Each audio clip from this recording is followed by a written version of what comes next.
the letter she never wrote.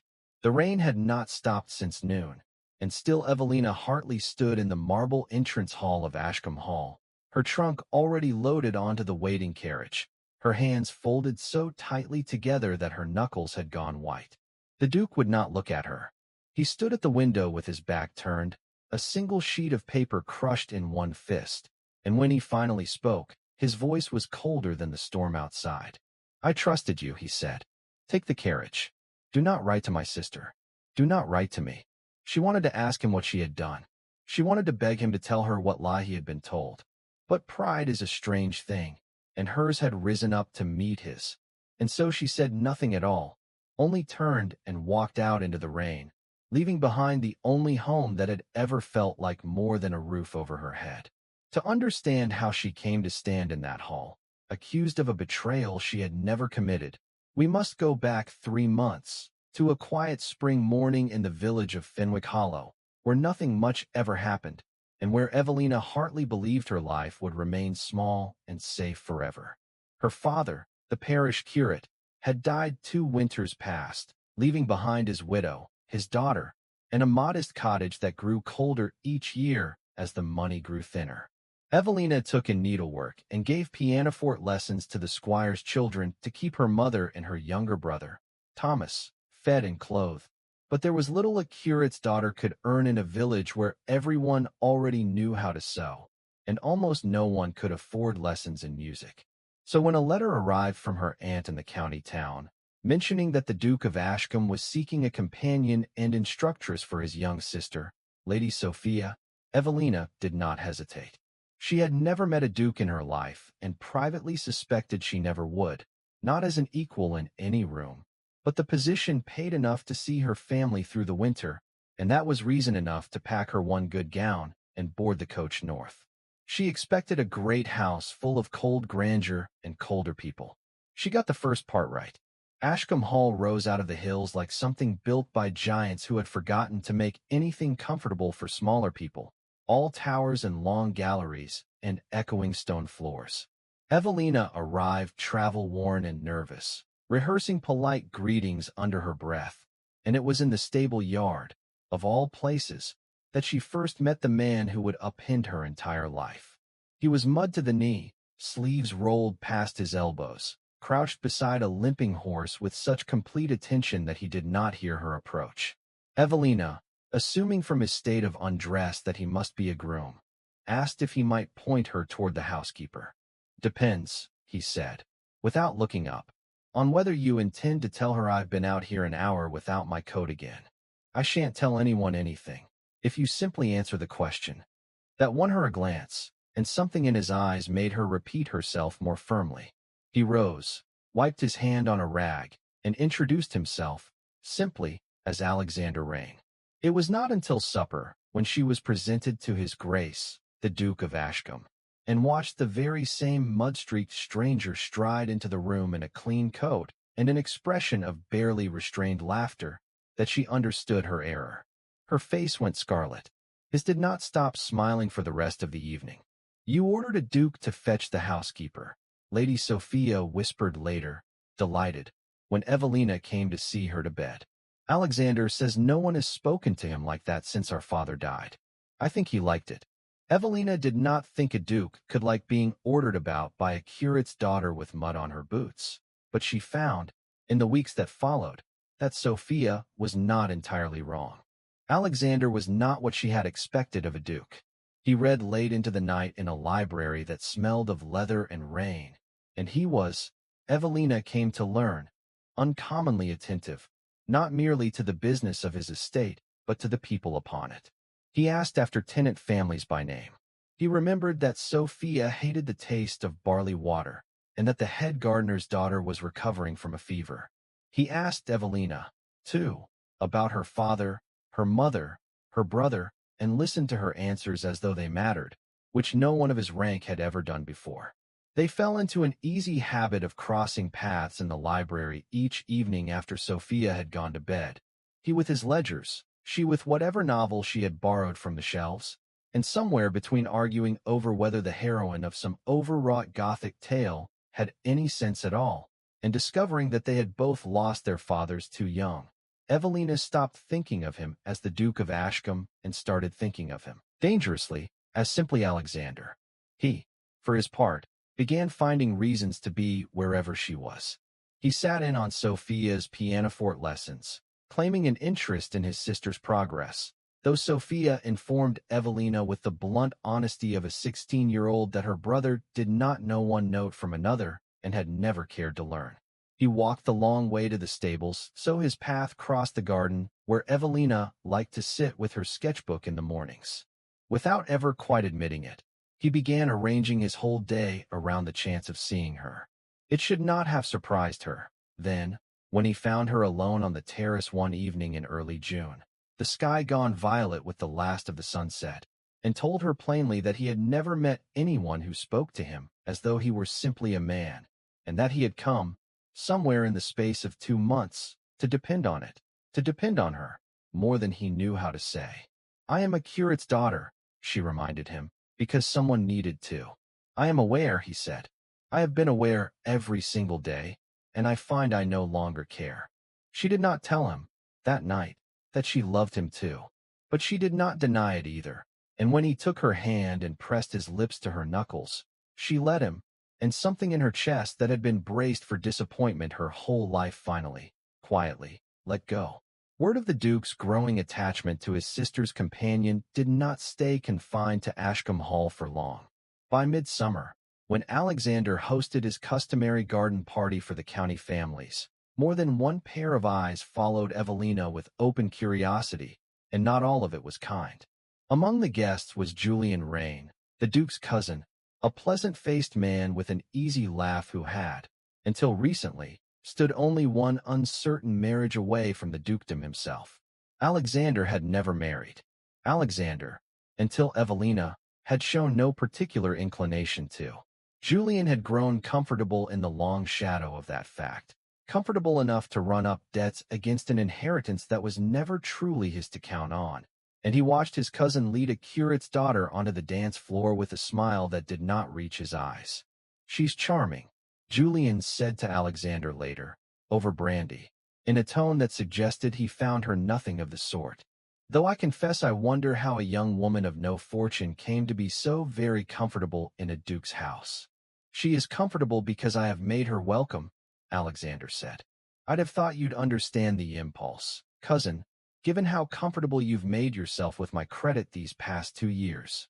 It was said lightly, almost fondly, the way men speak to family they have needled and been needled by their whole lives. Alexander thought nothing more of it. He did not see the way Julian's smile thinned, nor understand that he had just confirmed, in one careless sentence, exactly how much Julian stood to lose, and exactly how soon. By August, Alexander had made up his mind. He rode to the county town himself to visit his late mother's jeweler, and he began, in his clumsy, sincere way, to drop hints to Sophia about what sort of sister she might like to have. Sophia, who had loved Evelina from the first week and had privately been hoping for exactly this, could barely contain herself at supper. "You must simply ask her," she told her brother, not for the first time. "You are a duke. You have fought duels less nervously than you're approaching this." "I have never fought a duel." "Precisely my point." He laughed, but the laughter did not quite hide how much he meant to do this properly. Not a hurried proposal snatched between social obligations, but something Evelina would remember for the rest of her life as proof that she was chosen, wholly and without reservation, by a man who did not care what the county said about a duke marrying a curate's daughter. He settled on the last week of August, the evening of the harvest supper, when the household would be gathered, and he could make his intentions known beyond any possibility of doubt. He told no one the date but Sophia.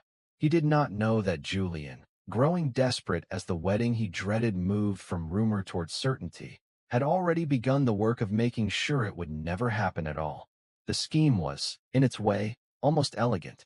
Julian had watched Evelina write out lesson notes for Sophia for weeks, and had taken careful note of her hand, the particular slant of her letters, the way she crossed her T's high and quick.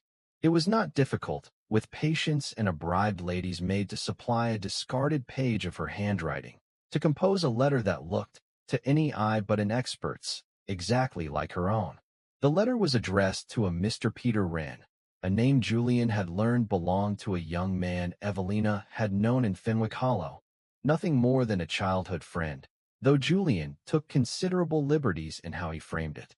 The forged letter spoke of a duke besotted and easily led, of a fortune soon to be secured, of a marriage entered into from necessity rather than affection, and of a heart that, the letter claimed in words dripping with false tenderness, belonged only and always to Peter, whatever ring she might one day wear.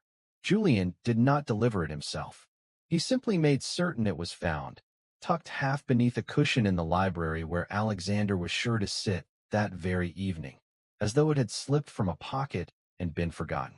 Alexander read it twice before he could make himself believe the words on the page. He was not a man given to easy jealousy, but he was a man who had spent his whole life watching people want things from his title rather than from him, and the letter struck at the exact wound he had never quite let heal. He did not think to question the hand that had written it, or wonder why a woman planning to deceive him would leave such damning proof lying about so carelessly. Hurt, when it arrives suddenly enough, rarely pauses to reason. He sent for her within the hour. Evelina came to the library expecting perhaps a question about Sophia's lessons, and found instead a man she barely recognized, his face bloodless, his eyes refusing to meet hers, a single sheet of paper held out in one shaking hand. "Explain this," he said. She read it, and her stomach dropped, because she recognized the shape of her own letters even as every word inside them was a lie. "I did not write this. It is your hand.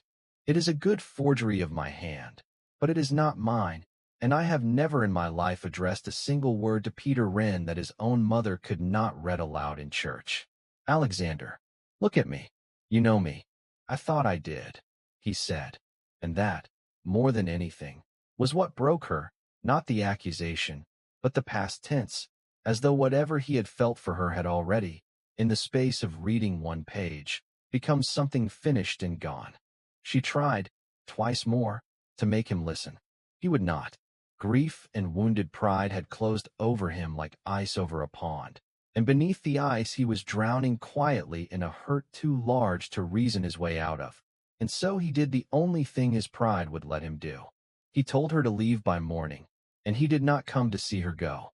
She was gone from Ashcombe Hall before the church bells rang for morning service, and she did not tell her mother the whole truth of it, only that the position had ended and that she preferred not to discuss the particulars. Mrs. Hartley, who had buried a husband and knew something of grief that could not be spoken aloud, did not press her, only held her the first night and let her weep into a shoulder that smelled of lavender and wood smoke, the way it had when Evelina was a child. The village noticed her return, of course, and word travels faster in small places than anywhere else in the world. Some whispered that she had been dismissed for forgetting her place. Others, kinder, assumed the position simply had not suited her. Evelina let them believe whatever version hurt least, because the truth, that she had loved a duke and been thrown away for a crime she had never committed, was not a thing she could bear to say aloud, even once. She went back to her needlework and her pianoforte lessons, and if her hands were steadier at the keys than her heart was in her chest, no one but her mother ever saw the difference. Autumn came, and then the first frost, and Evelina told herself, with the particular determination of someone lying to themselves on purpose, that she was recovering. She was not, but she was, at least, still standing, and some months that is the very best a broken heart can manage. At Ashcombe Hall, Sophia refused to accept the story she had been given, that Evelina had proven unworthy of trust and been sent away for it. She had known Evelina for 4 months. She had watched her mend Thomas's letters into her lesson plans so the two of them could practice sums together by post. She had watched Evelina turn down an invitation to a county assembly because the gown she owned was already 3 seasons old, and she would not spend a shilling of her mother's money on vanity. She had watched Evelina love her brother with a quiet, unguarded honesty that Sophia, even at 16, knew could not be counterfeited. So when Alexander refused to speak Evelina's name and grew thinner and grimmer through September, Sophia, did what any determined younger sister with nothing better to do would do. She began asking questions. It was the lady's maid, Hetty, who cracked first, not because Sophia accused her of anything, but because Sophia was kind to her in a way that made the guilt unbearable to carry alone. Hetty confessed, in tears, that Mr. Julian had paid her 2 crowns for a scrap of Miss Hartley's handwriting, claiming he wished to commission a surprise. She had thought nothing of it at the time. She thought a great deal of it now.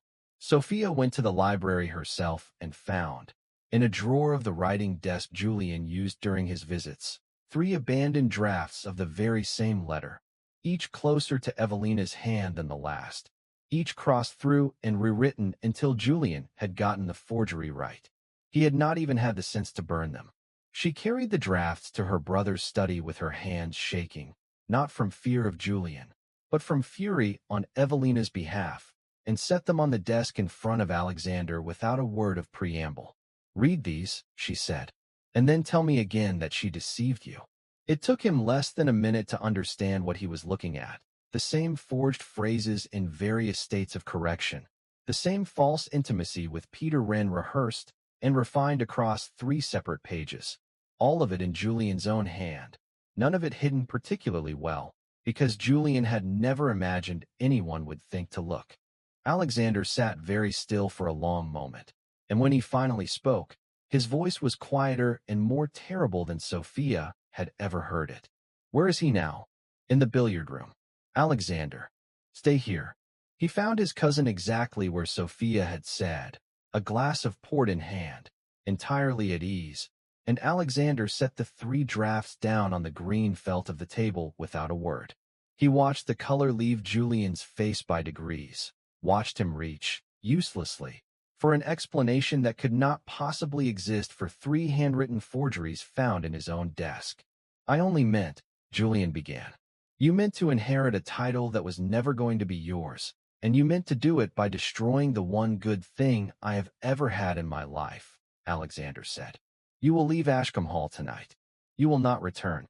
And if I ever hear that you have spoken Miss Hartley's name to another living soul, I will make certain the whole county knows exactly what you did, and exactly why, and you may see how comfortably you live on the reputation that leaves you." Julian did not argue further. There was nothing left to argue with. Alone afterward, Alexander sat with the full weight of what he had done. He had not been deceived by a stranger's cleverness so much as ambushed by his own oldest wound, the fear, worn smooth from years of handling, that no one wanted him for himself. And he had let that fear speak louder than 4 months of knowing exactly who Evelina Hartley was. He had not given her the chance to be believed. He had chosen, in the space of 1 terrible hour, to trust a piece of paper over a woman who had never once given him reason to doubt her. He did not sleep that night. By dawn, he was already calling for his horse. The ride to Fenwick Hollow took the better part of a day, and Alexander spent every mile of it rehearsing an apology that felt, each time he composed it, entirely inadequate to what he had done. He arrived in the early evening, travel-stained in a way that would have amused Evelina once, and found the Hartley cottage by the simple expedient of asking the first person he passed, who stared at him with open astonishment the entire time she gave directions. Evelina was in the garden when he came through the gate, cutting the last of the season's lavender, and she went very still at the sight of him, the shears loose in her hand.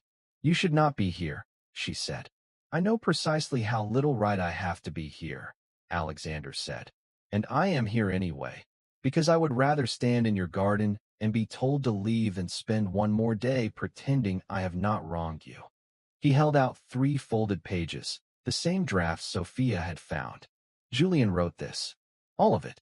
He forged your hand to save an inheritance he was about to lose, and I believed a stranger's lie over 4 months of knowing you. And there is no apology large enough to account for that, but I intend to spend as long as you'll allow me trying to give one." She took the pages with hands that were not quite steady, read them in silence, and when she looked up, there were tears standing in her eyes that she made no effort to hide. "You did not even ask me," she said. "In that library, you did not ask me once to explain, before you decided I was already gone. I know. I have thought of little else these past 2 months. Not the humiliation of it. I could have borne that. It was that you looked at me as though you had never known me at all, as though 4 months meant nothing beside one page of lies. You are right to say it, he said. You are right to still be angry. I am not here to tell you that you owe me your forgiveness, because you do not. I am here because I could not live with myself if I did not at least tell you the truth and let you decide what to do with it. If you tell me to go, I will go, and I will not trouble you again. But I love you, Evelina, not the version of you the forged letter suggested, not a woman who might have been useful to marry, but you, exactly as you are, mud-splattered stable-yard insults and all, and I was a coward and a fool to let one lie convince me otherwise. She was quiet for a long moment, long enough that he braced himself to be sent away exactly as she had been sent from his own house 2 months before, and he found he could not fault her for it if that was what she chose. I loved you, she said finally, before any of this happened. That has not stopped, however much I might have wished it had, these past weeks. But I will not pretend that love alone mends what trust breaks. If I come back to Ashcombe Hall, it cannot be as someone waiting to be doubted again the next time a lie is clever enough. It will not happen again, Alexander said. Not because I will simply promise it and hope, but because I have spent this whole day understanding exactly what I did wrong, and it was not that I was deceived. It was that I did not trust you enough to give you the chance to answer for yourself. I will not make that mistake twice.